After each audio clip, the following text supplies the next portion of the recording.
Masdan mo ang puno kay tatat.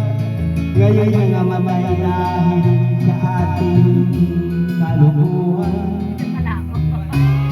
Lahat ng bagay na narito sa lupa, biyaya namin sa Diyos kahit ika'y hawakan.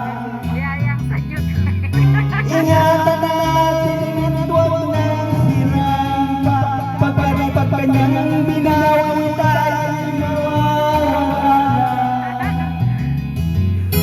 Mayroon lang akong hinihiling sa aking pagpapalagay sa ibig.